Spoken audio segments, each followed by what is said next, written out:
pertinho. Perto de Araçatuba. E aqui o que foi aqui em Lins?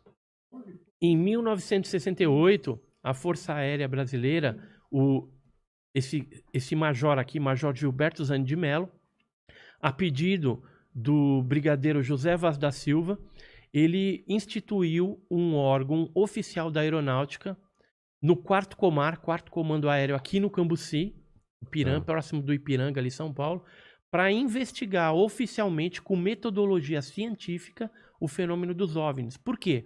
Porque estava tendo muitos casos, principalmente na região do interior de São Paulo e também no litoral. Aqui, por exemplo, é um desenho de um pouso que aconteceu em Guaratinguetá, né, naquela época também, em 1970. Essa equipe de militares atuou de 68 até 1974. Foram gerados vários relatórios e o que eu quero mostrar para você, que você vai ter o prazer de colocar a sua mão aí, são relatórios oficiais da aeronáutica. Naquela época, aqui, olha. Naquela época, eles faziam um relatório de 19 páginas com os dados da ocorrência e exame clínico das testemunhas para saber se ela estava louca ou não. Então já era um trabalho sério que a aeronáutica desenvolvia e demonstra o interesse no fenômeno OVNI. Isso aí é um caso que aconteceu no litoral, em Santos, no Morro da Nova Sintra, e inclusive tem as fotos aqui, mais para trás, quer ver? Bem legal. Cadê? Pra gente adiantar. Aqui. Tem os croquis, né? Da nave. Uma nave vertical. Dos seres, inclusive os croquis do pouso. E tem as fotos que os militares tiraram na época das marcas, os sulcos que ficaram no solo, né? Isso é material militar original que foi doado para mim por um dos integrantes da CIOANI, que é Central de Investigação de Objetos Aéreos Não Identificados. Veja aí, uma outra papeleta de encaminhamento de um relatório OVNI, né? E original também, né? Da aeronáutica. Ó, 2ª Zona Aérea, Quartel-General, FAB. Recife.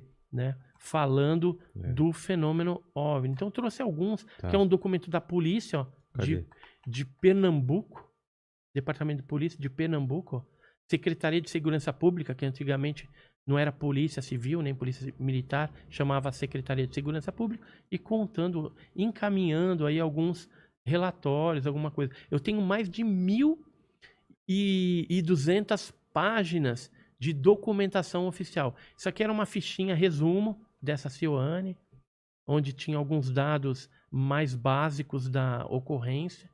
Aqui é mais... O que é o ANI? OANI, Objeto Aéreo Não Identificado. Ah, não era OVNI, né? O ANI antes. Então, mas antes de OANI era outro nome. Qual outro nome? MANI, Movimento Aéreo Não Identificado. MANI, OANI e OVNI. E OVNI, depois mudou. Sabe o que é hoje? Não. Tráfego Hotel. Hã? Tráfego Hotel? Tráfego Hotel. Os documentos... Hotel escrito que nem hotel mesmo? Hotel. Por quê? Pra não... Assim, agora a gente já sabe, né? O ufólogo já sabe. Mas até certo ponto, antigamente, quando tinha algum tipo de interceptação de comunicação de rádio, quando eles falavam, tem um tráfego hotel aqui. Aí ninguém sabia o que era, mas era um OVNI. Porque quando se falava OVNI, então era interceptado, e aí a gente passava a observar isso melhor. Só que aí eles mudaram para a terminologia tráfego hotel, e é a que persiste até hoje. E aí ele foi lá para trás lá da loja, me deixou ali naquele momento que eu falei, o que vai acontecer agora, né? Tipo, ele me largou aqui, é para eu esperar, não é para eu esperar, não sei, né? Ficou aquela situação esquisita. E aí ele trouxe uma pastinha, toda, se vê que era uma coisa antiga. A pastinha já era um negócio que parecia do século XV, assim, né? Toda rebuscada, com chavinhas, assim, e tudo mais. E ele falou assim, Brasil, e pôs na minha mão. E aí eu abri a pastinha, dentro tinha um folhetinho que era um jornal de Portugal impresso para o rei Dom João. Estava lá na capa, né? Era uma espécie, naquela época, o rei ele se informava por jornal o que estava acontecendo ao redor, né, dos outros países. E aquilo estava escrito em português, mas não em bom português, porque o português de 1760 ali é um português que as letras ali se misturam. O F, na verdade, tem som de S. Então, para você ler é um pouco chato. Entendi. Você lê bem devagar aquele documento. Mas eu falei, cara, quero levar isso aqui, né? E o cara cobrou super barato. Sei lá, foi coisa assim de 20 euros o negócio. Eu falei assim, caramba, cara, que pichincha. E o cara nem sabe o que tem nesse documento. Eu sei, porque eu leio português. E eu não li na hora do que se tratava, mas eu vi que era uma coisa muito valiosa. Olha como você dá umas, né, caçadas ali, né? Então você encontra umas coisas nessa vida. Na volta do avião, que aí eu tive tempo, falei, vou dar uma lida agora naquele documento aqui, né? E eu comecei a ler, assim, meu olho arregalou, assim. Aí tinha um texto, e ele falava de aparições. Olha só o que era o documento. Ele falava assim, nesta data de 26 de maio de 1700, na Irlanda do Norte, se encontrou... Várias pessoas estavam a avistar o zênite, não sei, é uma linguagem toda esquisita, né? E aí eles falam assim, bolas luminosas apareceram no céu e elas refletiam como metal.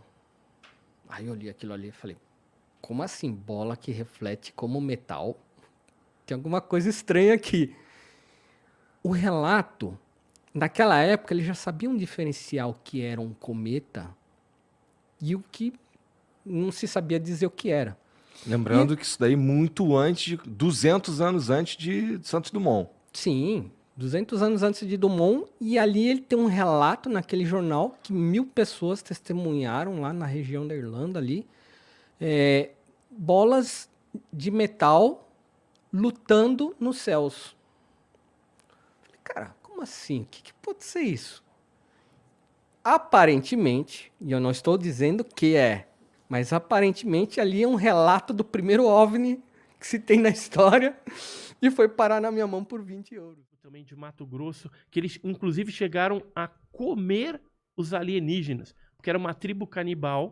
Eles pegaram os alienígenas, prenderam e comeram? Isso, desceu uma nave lá, esses seres brancos, meio esquisito, e aí, até aí os indígenas ali do Mato Grosso ficaram convivendo. Mas aí quando esses seres começaram a mexer com as crianças da tribo, eles resolveram conversar lá entre os chefes, né, da tribo e resolveram matar eles. Como eram canibais, foi tudo pra panela.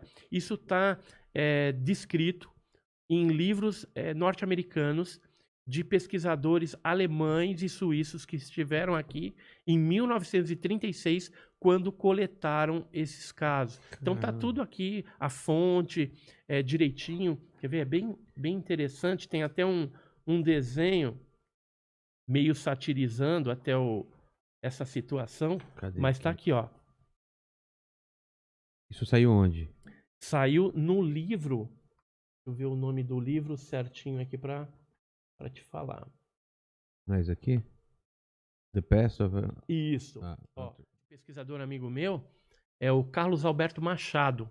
Ele é um professor, né, de faculdade, tudo. Ele escreveu o livro Olhos de Dragão. Dá para achar até na internet aí.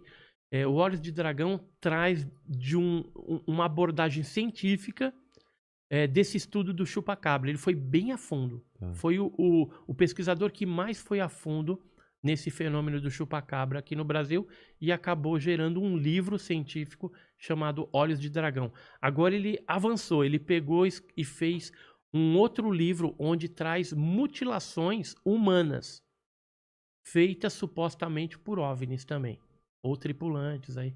Então tem umas coisas bem bizarras lá, de várias épocas. Ele juntou, a maioria dos casos são brasileiros e alguns casos estrangeiros. Tem um caso da Itlov, que é russo lá, né, polonês, e que traz também umas mutilações muito estranhas que ocorreram com algumas pessoas que estavam explorando ali a parte gelada, né, da Rússia. Eita, Eu acho que essa tem... porta batendo aí, cara. Pensei que era um OVNI já descendo aqui em cima. Meu Deus do céu, que susto. Vocês não escutaram aí, mas bateu a porta aqui. Pô, E aí eu tava olhando pra essa foto aqui, eu falei, já pensou se é esse OVNI descendo? esse é E- recente? Esse aqui, 2016. esse aqui fui eu que fotografei. Você quer que eu te conto como que foi essa história aí? São Bernardo, conte, São conte. Bernardo. Eu trabalhava no Banco do Brasil, no Jardim do Mar, ali na Avenida Kennedy. Sei. Tem uma agência do Banco do Brasil ali. E aí eu saí para almoçar. Aí almocei na volta, a 1h18 exatamente, eu passando pelo canteiro da Avenida São Paulo, onde tem o Parque Lazuri ali, eu olhei para cima, em direção ali a Santo André, aquela região. Aí eu vi um negócio, isso daí, um disco mesmo, Sim. metálico. Aí eu peguei o meu iPhone 5S e tirei a primeira foto. Porque na hora que eu olhei, eu falei, é um disco. E aí que eu fui fazer? Peguei o iPhone para tirar a segunda foto, você dá aquela puxadinha assim para puxar o zoom. Não deu tempo de tirar a segunda foto. O que que aconteceu? O objeto fez um movimento de L assim e subiu numa velocidade incrível para o espaço. E aí, o que aconteceu? Eu cheguei no banco tremendo, apesar de ser ufólogo já há muitos anos, mas eu estava tremendo porque foi uma coisa muito inesperada que aconteceu. E aí tava o Thiago, que é outro gerente lá, eu mostrei para ele, falei, cara, fotografei um OVNI agora. Aí liguei pro meu cunhado, aí meu cunhado, passa a foto agora, tal. Aí já passaram a analisar a foto, mandaram pro Philip Kling David, que é um analista de foto lá do Rio de Janeiro, e aí a foto correu o mundo, foram feitas mais de 10 análises em Portugal, Estados Unidos, vários lugares, Brasil, né, e foi dado como autêntica. A aeronáutica quis a foto para ela, eu encaminhei a foto, e o que que aconteceu de interessante? Quando a gente publicou isso no jornal Diário do ABC, apareceu várias pessoas que viram esse mesmo disco dias antes, no mesmo dia que eu fotografei e nos dias posteriores, ou seja, esse negócio estava andando por lá. E a aeronáutica então pediu para mim que fizesse um relato, mandasse para eles junto com a foto e também de tudo que eu sabia de outras pessoas que viram. E aí a gente acabou mandando isso para lá. A televisão na época veio fazer uma matéria. Foi bem legal isso. E eu fiquei uns dias, cara, traumatizado. Eu andava de ônibus para ir lá pro banco, ficava olhando pela janela. Descia, ia almoçar, ficava olhando, entendeu? Depois passou essa